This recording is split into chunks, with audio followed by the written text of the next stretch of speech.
આ વખતે હવે ખાડાવાળી જિંદગી ન જીવી હોય ને તો એકવાર આ વખતે બટન બીજું દબાવજો. કેમ કે પહેલાં 70 વર્ષ હતા બરાબર, એણે રાજ કર્યું, એણે કાંઈ કર્યું નહીં. પછી આ લોકોએ સ્ટેજ ઉપરથી બહુ મોટા મોટા ફાંકા ફોજદારી કરી અને તમારા બધાના મગજ ફેરવા. તમે કમળનું બટન દબાવ્યું 30 વર્ષ સુધી, તોય કાંઈ થયું નહીં. તો હવે એકવાર તમે હાવણાનું બટન દબીજો, ટ્રાય કરો ખાલી 5-7 વર્ષ 10 વર્ષ. તમ તારે ન થાય પાછું ભાજપનું બટન દબી દેજો. કેમ કે આમાં કાંઈ ફેરફાર થવાનું નથી બરાબર. એ ખાડાવાળા જ રહેવાના છે રોડ. એ જ્યાં સુધી પૈસા ખાવાનું બંધ નહીં કરે ત્યાં સુધી આમના જ રહે, અને એ કોઈ પૈસા ખાવાનું બંધ નહીં કરે. આ એટલા બધા બિઝનેસમેન છે, તમે ક્યારેય જોયું? ક્યારેય આ રાજકીય સભા થઈ હોય ને કાંઈ રેલી થઈ હોય ક્યારેય આવ્યા હોય એવું તમને ક્યાંય દેખાણું? એ કોઈ ન આવે. કેમ કે એ બધા બિઝનેસમેન છે ને, એ બધા અંદર ખાને એક જ છે.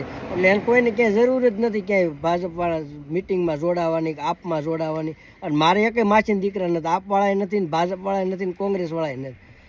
એટલે આપણે તો શું છે, જે સારું થતું હોય ને એમાં આપણે જોડાવાનું હોય.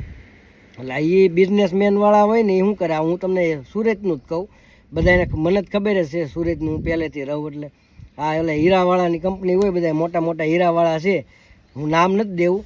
એ શેઠ શું કરે, આ ભાજપના કોઈક મંત્રી ને કોઈક ધારાસભ્ય ને MLA ને આ તેન હોય ને બધાને લાવે. પછી એટલે ઘંટી કારીગરો કામ કરતા હોય ને ત્યાં લઈ જાય. 4-5 જણા આ બાજુ હોય, 4-5 જણા હોય, વાંહે 10-12 જણાનું ટોળું લબડતું હોય. એ મંત્રી જાય ઓલા પણ હીરા ઘઉંવાની ઘંટીએ, ત્યાં જઈને એને ઘંટીએ બેહારે અને ઓલું અંગૂર પકડતા શીખવાડે ને પછી હાઈ ક્લાસ મારતા શીખવાડે ને આવું શીખવાડે ને. ફોટા પાડે ને ઓલા કારીગરો નો એમ થાય કે ઓ અમારી કંપનીમાં તો આજે આ મંત્રી આવ્યા હતા, એટલે અમારા શેઠનું કામ કરે છે ને અમારે આને જ મત દેવો જોઈએ ને. એટલે કારીગરોને બિચારાને કાંઈ ખબર હોય નહીં, આ શેઠિયાઓને આરે શું હાલતું હોય એ કોઈને કાંઈ ખબર હોય નહીં. એટલે જાજુ આમ જ હાલે છે.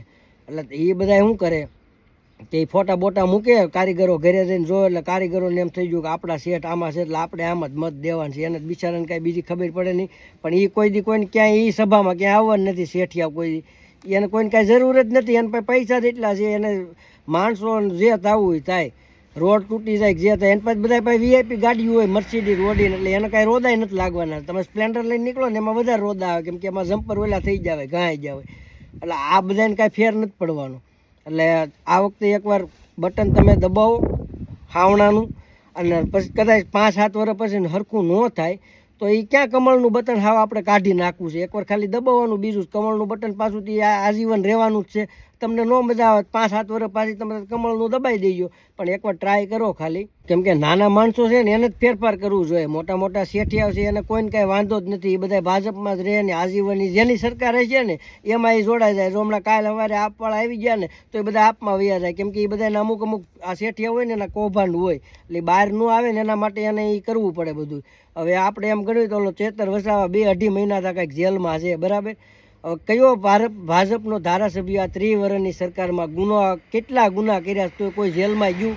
2 મહિના 15 દી એકેય ગયો? આને 2.5 મહિના હતા જેલમાં હાલ્યો છે. હાવ ખોટી વાત છે. એને કાંઈ નથી કર્યું. ગ્લાસ માર્યો હોય તો મરી ન જાય, એવા ક્યાંય ગુના જ નથી ક્યાંય કર્યા એણે. આ બધી હાવ ખોટી વાત છે. એટલે થોડોક ફેરફાર કરો. આ વખતે એકાદ વાર બટન તમે દબો, ન મજા આવે ને તો પાછું એનું દબી દેજો. આપણે બટન એમના જ રાખવાનું મશીનમાં, કાંઈ નથી કરવાનું. બટનને હાવ કાઢવાનું નથી. પણ એકવાર તમે ટ્રાય કરજો. કેમ કે મોટા માણસો કોઈ આમાં કાંઈ કરવાના નથી, નાનાને જ બધું કરવાનું છે. આ સૈતરને હાલવી દીધો છે, એને હવે કેદી છોડે એનું કાંઈ નક્કી નથી. એ આ તમે હામાં થાવો ને એટલે તમને જેલમાં ગાલ દેવાની વાત છે, બીજું કાંઈ નથી. જો સરકાર ફરશે ને તો જ તમને મજા આવશે જિંદગી જીવવાની. બાકી અમારે ત્યાં બધું સારું જ છે. અહીંયા જ બધાનું થાય નહીં, નકર હમણાં બધાને આયસર ભરાઈને બોલાવી લો એમ છો.